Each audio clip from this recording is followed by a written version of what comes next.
Okay, let's fix a couple of things to fix the game here a little bit. So the first thing, click on Game Controller, and here where we have the rule in the else function here, let me bring this down so you can see where this is. So in the rule, after you have your you win rule, and in this rule, we've got the game ball on the screen. Scroll down, look for the spawn new ball actor, keep going.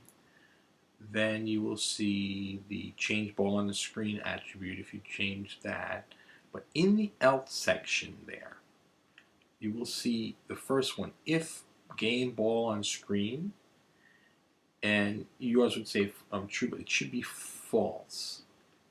Okay, so if the ball is not on the screen and there's no bricks on the screen, okay, then you want it to say click launch the ball. All right, so let's play that. Let's see what happens here. Yeah, so now there's no ball in the screen. This is what it should look like at the very beginning of the game. Okay, so and at this point, if you click on the screen, that disappears, and then all right. So now let's fix this, because now, of course, as the game moves, the velocity is changing. Now it's going nuts. As the game moves, then you want it to obviously be hitting the bricks, but it's not doing that. Okay. All right. Let's go back here. Okay. So what we're going to do, we didn't finish programming the brick. So click on the brick. Okay. And when you click on the brick, let's go ahead and finish the programming for the brick here. All right, so what you should have there is what you see here, the color initiation. That's what we did, and I had you place the 21 bricks on here, but that's what it is there. And so the next thing we're going to bring in is another a collide condition here. Okay, so let's go back here to our behaviors, and let's go to condition and collision. Okay, and bring that under here. We can actually collapse this first one here, the color group here.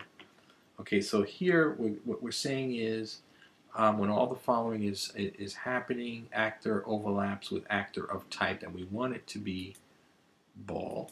So again, the brick, when it overlaps with the ball and collides with the ball, here's what we want it to do. Let's open this up. First is every time it collides with the ball, we want it to change the attribute bricks, the number of bricks on the screen. Okay, so we're going to change the attribute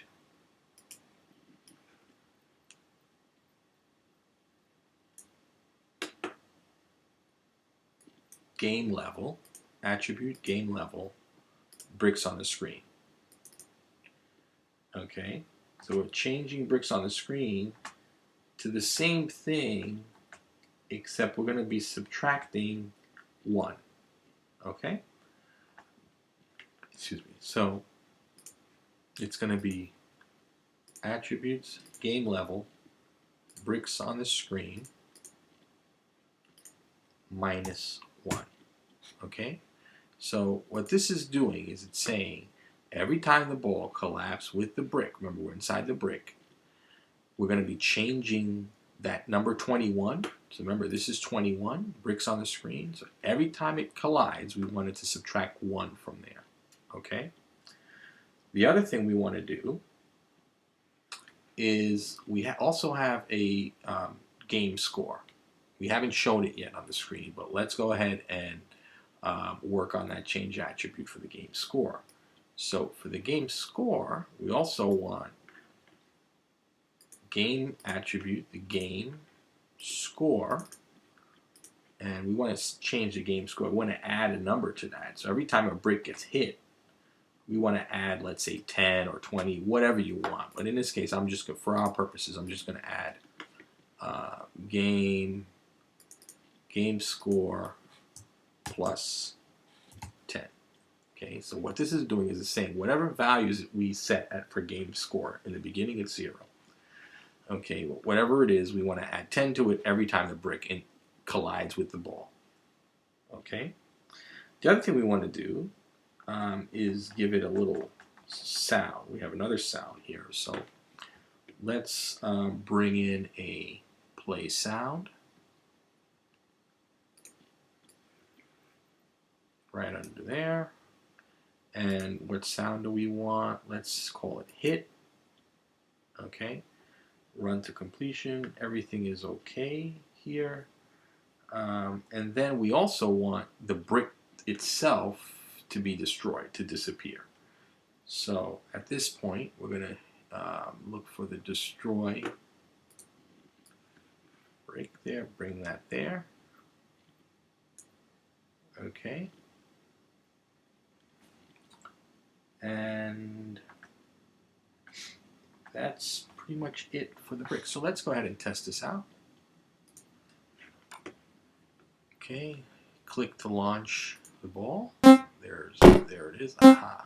And you notice we've got a great sound.